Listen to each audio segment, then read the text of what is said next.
उस्मानाबाद लोकसभेचे उमेदवार ओमराजे निंबाळकर हे 3,30,000 मतदान घेऊन मोठ्या मताधिक्याने निवडून आले आहेत। स्वतः ओमराजे निंबाळकर आपल्यासोबत आहेत। दादा, काय सांगाल?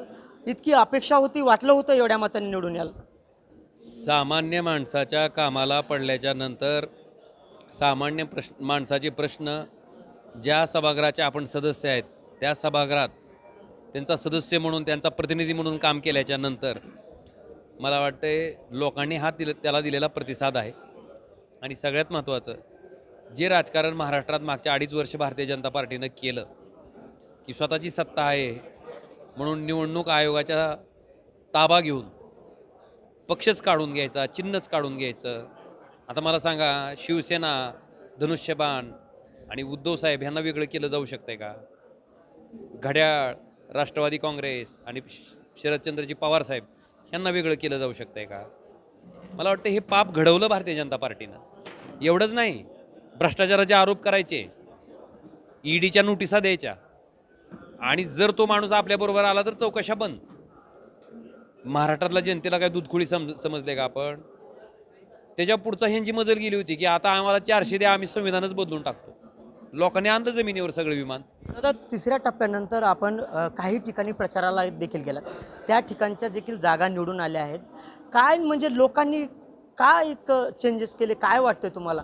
आपल्या माहितीसाठी पक्षप्रमुख उद्धवजी ठाकरे साहेबांनी पूर्ण महाराष्ट्र त्या ठिकाणी पिंजून काढला।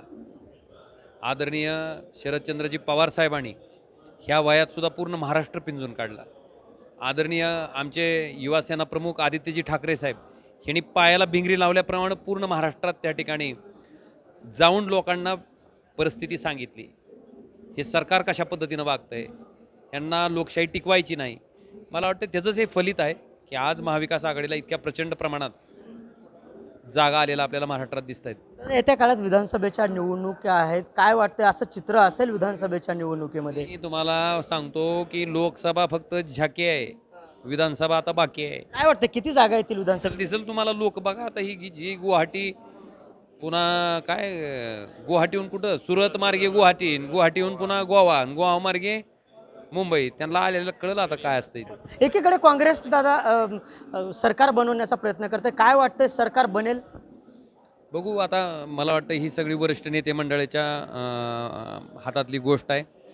निश्चितपणे मला वाटतं जो काही कौल दिला आहे तो कौल मला वाटतं चालू सरकारच्या विरोधातला आहे, की ज्या पद्धतीनं शेतकऱ्याची कुचंबना केली गेली, ज्या पद्धतीनं युवकांचे रोजगार त्या ठिकाणी हिरावून घेतले गेले, ज्या पद्धतीनं महागाई पार आकाशाला भिडवली गेली, मला वाटतं त्याचं हे द्योतक आहे।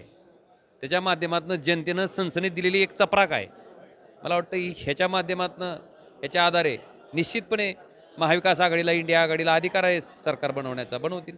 तर हे होते ओमराजे निंबाळकर यांनी म्हटलं की महाविकास आघाडीला, इंडिया आघाडीला सरकार बनवण्याचा अधिकार आहे आणि ते तसा प्रयत्न करतील। अझरुद्दीन शेख, NDTV मराठी, धाराशिव।